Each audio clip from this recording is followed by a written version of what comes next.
than folks who got benefits during the pandemic. We have many states with less than 12% of unemployed people able to access benefits. And the replacement rate, or the amount of income replaced, continues to trend down.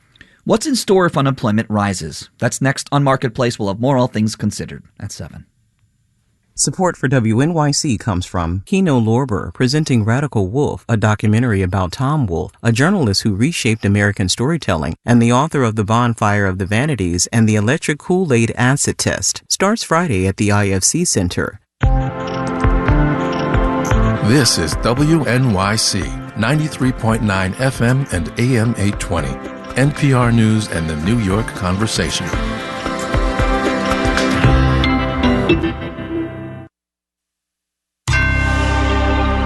Marketplace is supported by Amazon Business, helping provide a smarter, easier way to get the supplies businesses need to thrive. Amazon Business, your partner for smart business buying. Among the hardest things to do in business, figuring out the right price point. Can't be too high, can't be too low. From American Public Media, this is Marketplace.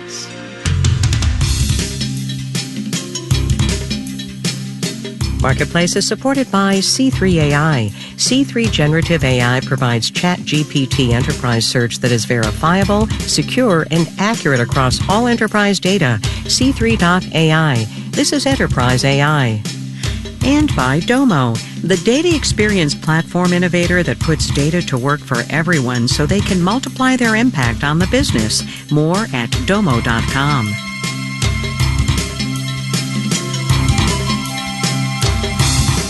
In Los Angeles, I'm Kai Ryssdal. It is Thursday today, the 14th of September. Good as always to have you along, everybody. We begin today with a value proposition, literally a proposed value. It comes in the form of an initial public offering. The semiconductor design company ARM went public today at a valuation of $55 billion. Investors lined up to get a piece of it at the offering price of $51 a share. $51 a share, which got set. How exactly? Marketplace's Sabri Ben-Achour is on IPO duty today. To be born into the world as a public company, you need a midwife. One of the first things you do is you go and you hire an investment bank, somebody like Goldman Sachs or JP Morgan or Morgan Stanley. Dakin Campbell is author of Going Public and chief finance correspondent at Insider. The investment bank midwife, two words you never thought you'd hear together, you're welcome, helps the company figure out how much it and its shares are worth. What are the price earnings ratios, price to sales ratios of comparable companies? Jay Ritter is a professor of finance at the University of Florida. And then the company starts what's known as a roadshow. Think Antiques Roadshow, but via Zoom these days. Again, Dakin Campbell. The roadshow is really a chance for the company to tell its story to investors and to begin to pin down investors on how much stock they might want to buy and what price they might want to pay. The price range starts to narrow, and the investment bank underwriting the IPO starts to go from midwife to middleman. The investors here are not just anybody. Major IPOs are reserved for the best clients of the underwriter, so the largest institutional clients and very high net worth retail investors. So the public really doesn't have any access to it.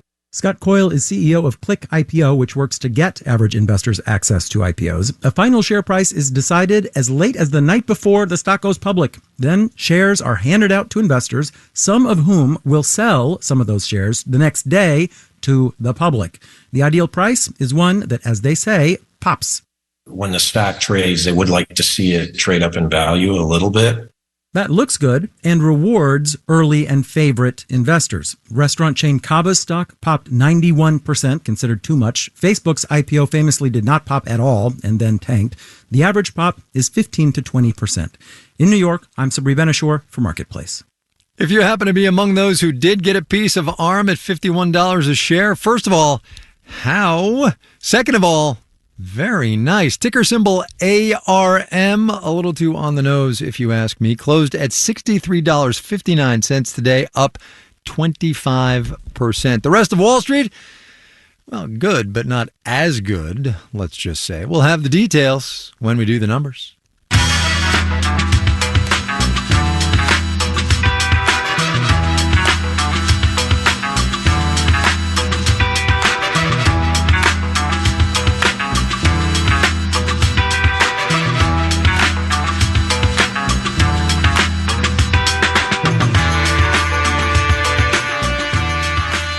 Sometimes you just gotta play the tape.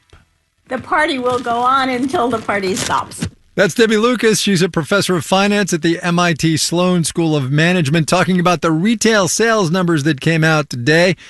The party does go on, up 0.6% month on month, which is a lot given all the other challenges consumers are facing in this economy. Question is, how much longer can that go on?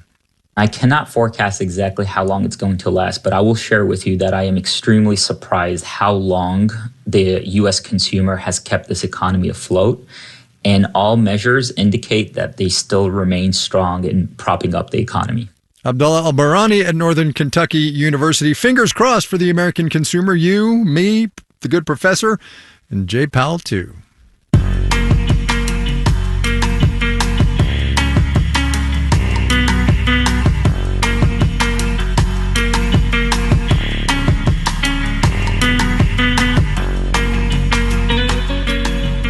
One cannot do macroeconomic news without doing microeconomic news, and that's where we take our coverage of this morning's retail sales numbers.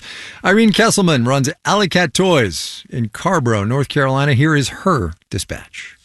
Our business right now is holding steady. We were flat for the month of August. However, we are up for the year, and we are up for the month of September thus far.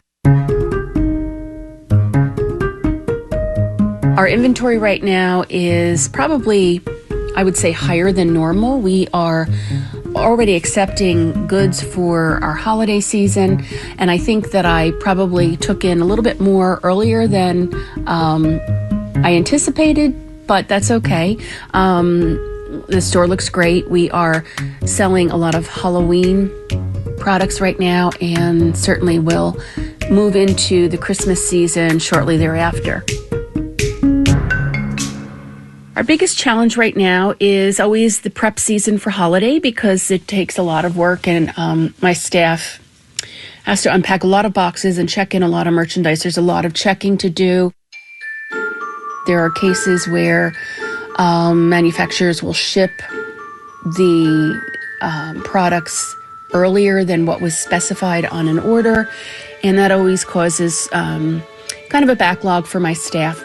We're a small store, we have limited physical space, but no matter what, my staff manages to do what they need to do to get the merchandise checked in. We have events that occur from this point on. Believe it or not, we've started to wrap some Christmas presents. We've been having an incredible reaction to stuffies, or I want to say stuffed animals, but they're not stuffed animals. They are stuffed vegetables and fruit and croissants. And, the slime and dough trend, it's alive and well. I know that will continue into the holidays as well. One of the nicest moments that we've had actually was a couple weeks ago, when a friend's friend came into the store with her daughter, and I was told that the little girl just looked up and said, "I just want to buy everything in this store." And it's always nice to feel appreciated and to hear that kind of reaction or response from a little child. It'd be pretty nice to be a kid again, wouldn't it? Irene Kesselman, Alley Cat Toys, Carborough, North Carolina.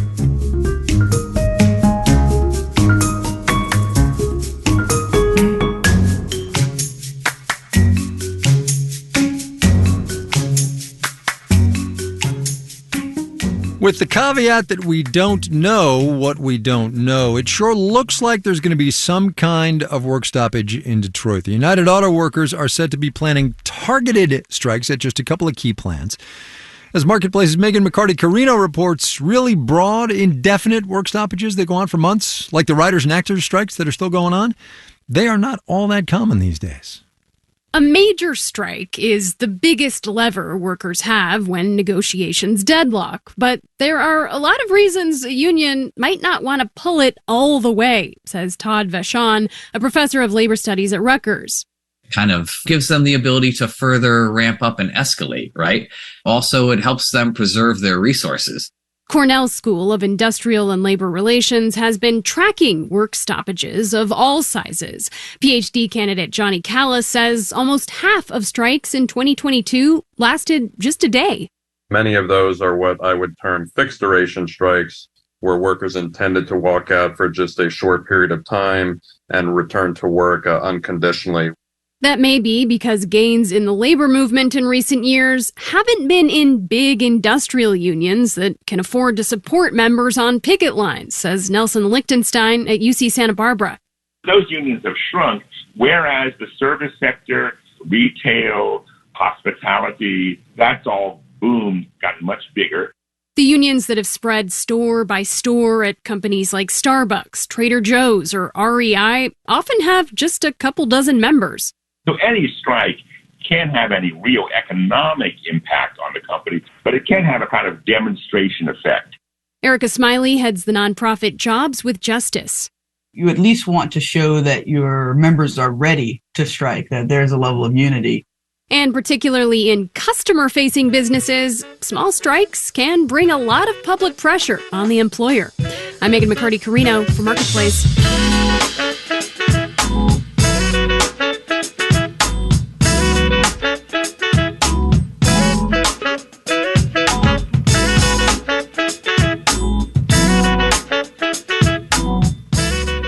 Coming up, a word of advice.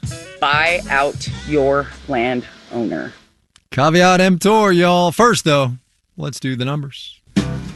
Dow Industrial's up 331 today, about 1%, finished at 34,907. The NASDAQ rose 112 points, about 0.8%, 13,926. The S&P 500 lifted 37 points, also 0.8%, 45.05. We heard from Sabri that pricing an IPO can be complicated, as can saying those words. So, looking at some relative newbies on the market today. Tech company Simple Limited down 0.2%. The forestry company Nature Wood Group Limited sprouted nearly 0.5%. U.S. retail spending, as I said, picked up in many categories in August, including at clothing stores. Gap sized up about 10%. Nordstrom rose 0.3%. The Children's Place grew 1.7% today. Bond prices fell. The yield thus rose on the 10-year T-note. It stands at 4.29%. You're listening to Marketplace. The Marketplace Numbers segment is supported by Odoo, simple management software for all your business needs. Marketplace is supported by Viking, dedicated to bringing travelers closer to the destination. Viking offers a small ship experience with veranda staterooms and an included shore excursion in every port. Viking.com. And by Amazon Business, helping provide a smarter, easier way to get the supplies businesses need to thrive. Amazon Business, your partner for smart business buying. And by the Peter G. Peterson Foundation, a nonpartisan organization dedicated to raising awareness and accelerating action on America's fiscal challenges to build a brighter economic future for the next generation. Learn more at pgpf.org.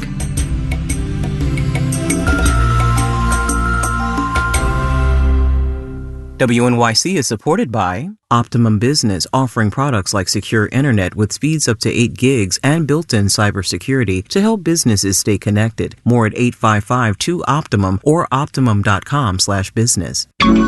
For more than 20 years, WNYC's Radio Rookies project has put microphones in the hands of New York City teenagers. I spent a lot of my childhood feeling unconfident and wishing I looked like the girls on TV. Join us for stories of identity, culture, and the meaning of home. So many children go through the same feeling of being almost like ashamed of your culture. Radio Rookies this week on Morning Edition and All Things Considered on WNYC. You're listening to Marketplace on WNYC. In the 7 o'clock hour of All Things Considered, in Ukraine, by some estimates, the world's most mined country, a team of sappers races to clear explosives left by Russians along the southeastern front line. We'll take a trip with them and more at 7 o'clock.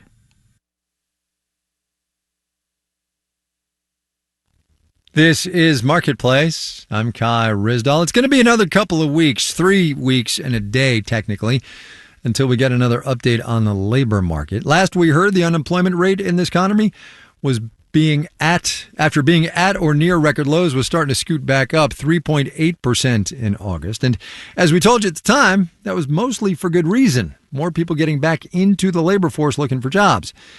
But here's the thing. Interest rates are high and are going to stay there for a bit. The economy is good, but consumers, spending though they are, as we saw with retail sales today, consumers still have a little bit of agita.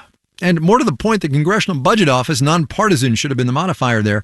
The CBO says the unemployment rate is going to keep going up nearly a full percentage point to 4.7% by the end of the year. The Fed says 4.5%, but you catch my drift. Even though those are still historically on the low side for unemployment, it is going to be a big deal for this economy and the workers in it if and when it happens, as Marketplace's Mitchell Hartman reports. No one's talking about getting to double-digit Great Recession or early pandemic levels of unemployment this time around. But still, a rise of around 1% in unemployment would mean an additional 1.6 million Americans out of work, losing income, facing tough times. People like Bianca Bice. She's 33, an African-American union construction worker who was recently laid off from her $1,000 a week job in Chicago. I reached her in her car making deliveries. Right now I'm doing Instacart. Just filed for unemployment. The gig work is helping her make ends meet until her unemployment comes through. I need money now. Not to say I can't be patient, but I need gas. I got to eat tonight. I got to eat tomorrow. Now, a moderate rise in unemployment with more people looking for work isn't a big problem, as long as they eventually find it, says University of Michigan economist Betsy Stevenson. What would worry her? Where a large share of the population is unable to find work, or they're losing work, finding themselves unemployed because they've been laid off. Stevenson says that as headline unemployment rises, we'll need to keep an eye on how much more it rises for vulnerable groups, young workers, women in low-wage occupations, workers with less than a high school education, and black workers. An unemployment rate going up to 4.7%, you could be talking about a 9% unemployment rate for African Americans. And it's hard to understand why that's ever necessary for any economy. Tulane University economist Gary Hoover notes that even in the supposedly good labor market we've had recently, black workers' unemployment rate has remained around double that of white workers. Maybe the labor market never was as tight as we presumed when we still had this very high unemployment rate from a group of workers who were able and willing and looking to enter into the workforce. Disproportionate jobless rates will ripple through the larger economy, says Michelle Evermore, an expert on unemployment insurance at the Century Foundation. And she says anyone who gets laid off now is likely to have a rougher time than they would have during the pandemic or in recessions before that. We have many states with less than 12% of unemployed people able to access benefits. And the replacement rate, or the amount of income replaced, continues to trend down. So you have states like Arizona where the maximum weekly benefit is $240.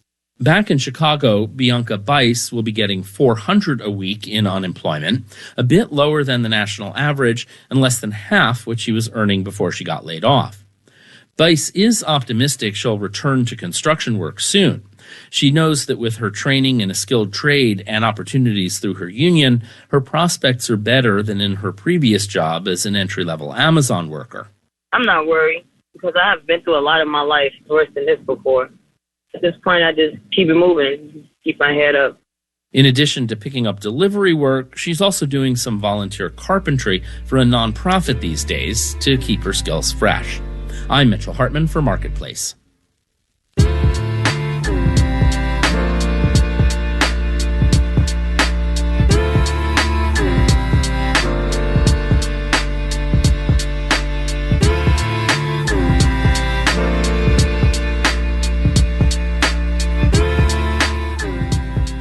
Inflation coming down as it is, even though prices are still higher than they were a couple of years ago, is a good thing. It's especially good for people on fixed incomes, seniors in this economy mostly.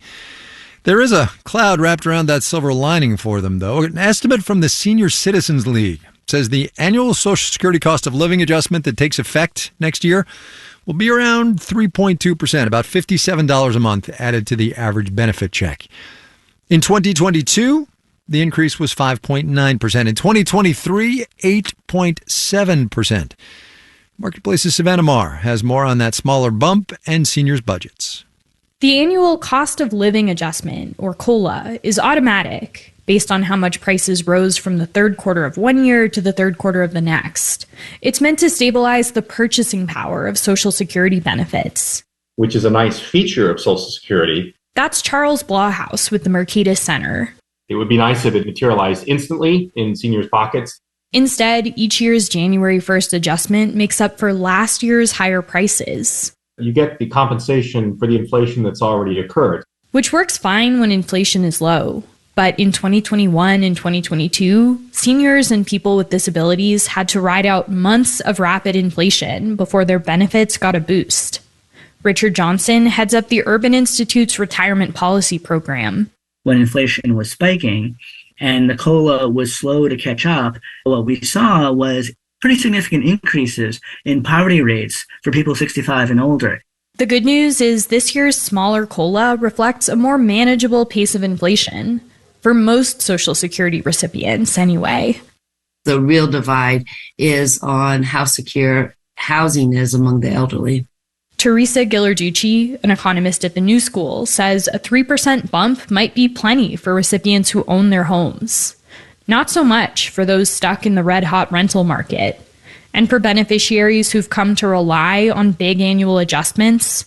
I'm actually worried about the variability and not the level of these increases. Ghilarducci says some folks will be feeling whiplash come January 1st. I'm Savannah Marr for Marketplace.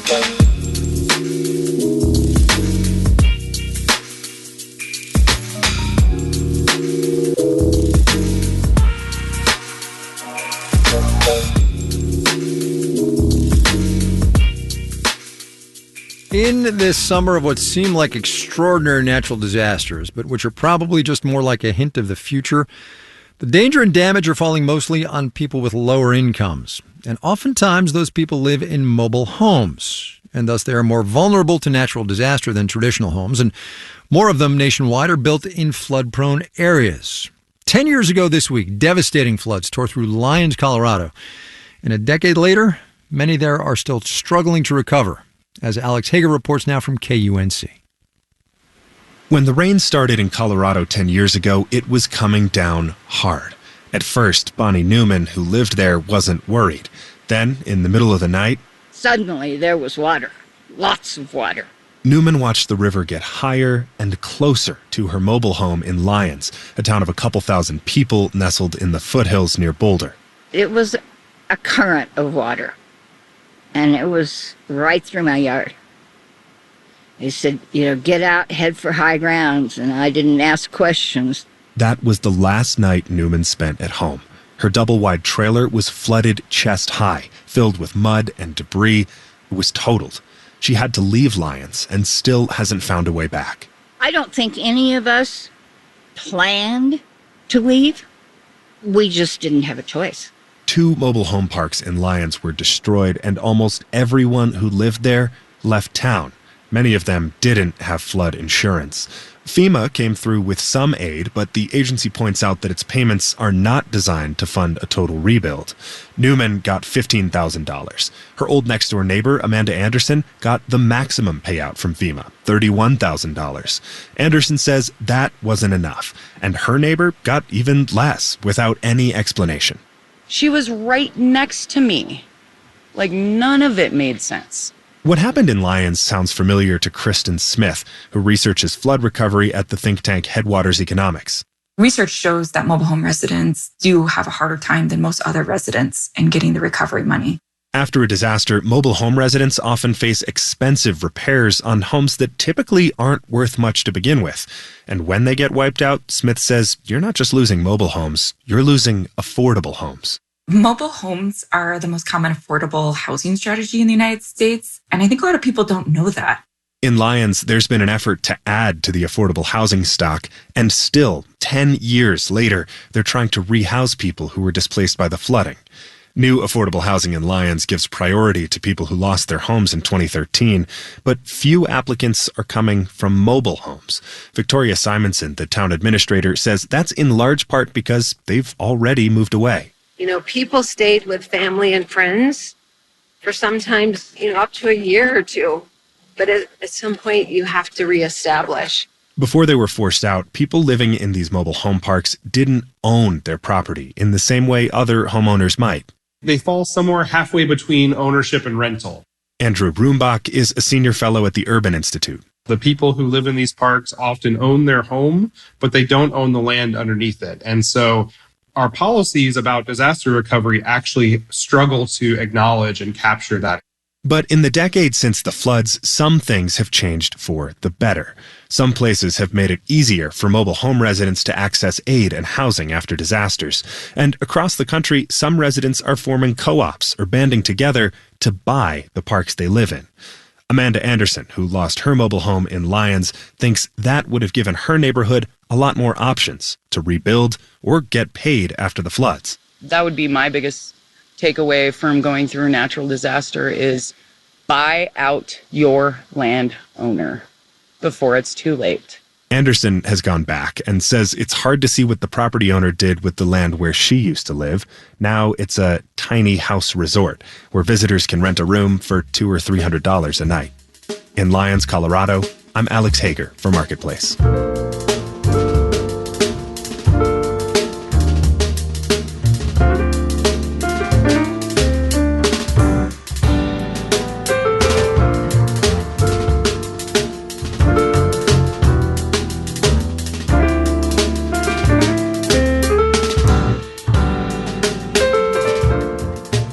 This final note on the way out today, ran out of room to put it up higher. Inflation at the producer level came out today, up 0.7% month on month. That is the headline number. You take out food and energy, up 0.2%, right where everybody had been guessing it would be. Here's Professor Alberani at Northern Kentucky one more time.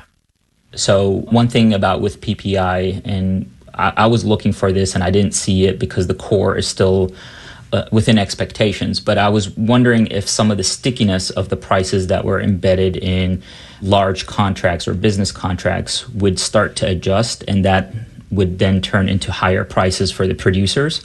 But we're not seeing signs of that. So it looks like the producer is still facing healthy price levels. Nothing to worry about there.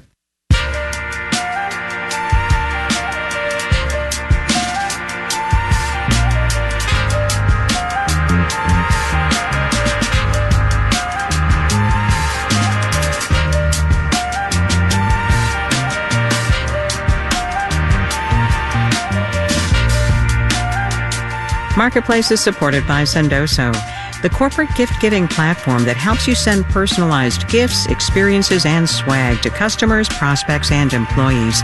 Learn more at sendoso.com/marketplace. And by Vermont Tourism, welcoming visitors to a place where even the views can shift one's perspective. Vermont, a little bit like a dream, very much open.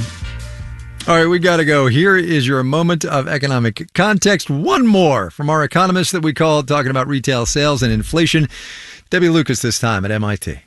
The thing I'm having the most problem with psychologically is going out to dinner. Because, I used to be able to go out and maybe cost $20. These days it can cost twice as much, and it isn't even the best wine on the menu. Academics. They're just like us. Also just like us, the Marketplace editing staff, which is John Buckley, John Gordon, Rick Carr, Diantha Parker, Amanda Peacher, and Stephanie Seek. Amir Babawi is the managing editor. I'm Kai Risdal. We will see you tomorrow, everybody.